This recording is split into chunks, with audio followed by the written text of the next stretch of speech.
Igbo mmanụ ekene m unu. Onye nọ na n'onu ya bụ Nwaada Ngozi Mmadụ, onye na-ewetara gị ozi ihe na-eme n'ala Igbo. Gee ntị ka ịnụ ozi nke anyị ji wee bịa n'oge a. Ndị na-achị Enugwu steeti ekwuola na ha ga-emechi ụlọ akwụkwọ niile ya na ahịa niile ndị gara n'iru wee rube isi na ya bụ oku ịnọ n'ụlọ ndị IPOB kpọrọ. Geenụ ọkwa nke a n'uju ya. Ndị ọchịchị nke Enugwu steeti ya bụ Enugwu steeti gọọmenti ekwuola na ha ga-emechi ụlọ akwụkwọ ya na ahịa ndị mechiri emechi maka ọnọdụ ịnọ n'ụlọ ya bụ sit at home nke ndị otu na-achọ nnwere onwe Biafra bụ IPOB tinyere n'ala Igbo niile. Dịka ozi Chidebere Ọnya nke bụ onye odeakwụkwọ nke Enugwu steeti ya bụ sekretari to the steeti gọọmenti zipụtara ozi wee sị na ndị Enugwu steeti gọọmenti natara ozi n'ụbọchị Tuzdee bụ abalị 4 n'ọnwa Julaị n'afọ 2023 na ọtụtụ ndị nwere ụlọ akwụkwọ na-edegara ụmụ akwụkwọ ha ozi si ha abịala akwụkwọ otu izu maka ya bụ ọnọdụ ịnọ n'ụlọ ndị IPOB tinyere n'ala Igbo.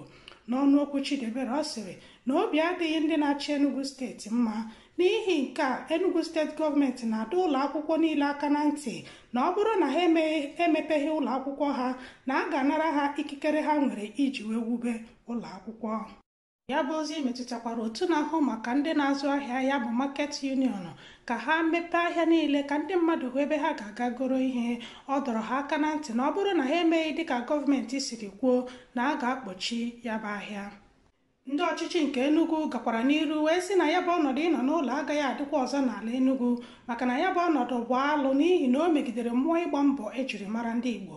Ha gwara ndị niile bi n'Enugwu ka ha pụọ gaa ebe niile ha chọrọ ịga na-atụghị egwu ọbụla n'ihi na ndị nchekwa obodo nọ ichekwa ndụ ha ya na akụ ha.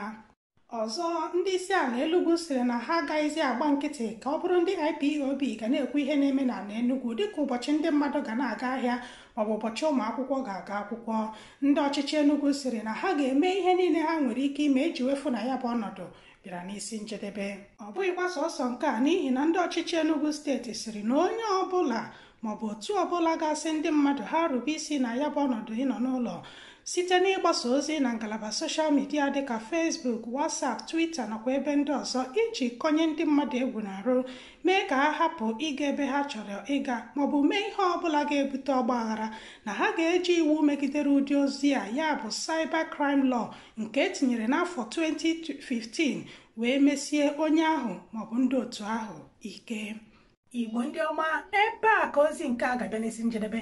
Cheta na ndị jikọtara aka wee na-ewepụtara gozi a bụ Igbo Amaka TV ya na Impact Citizen TV. Nọdụnụ mma ka emesịa nọ.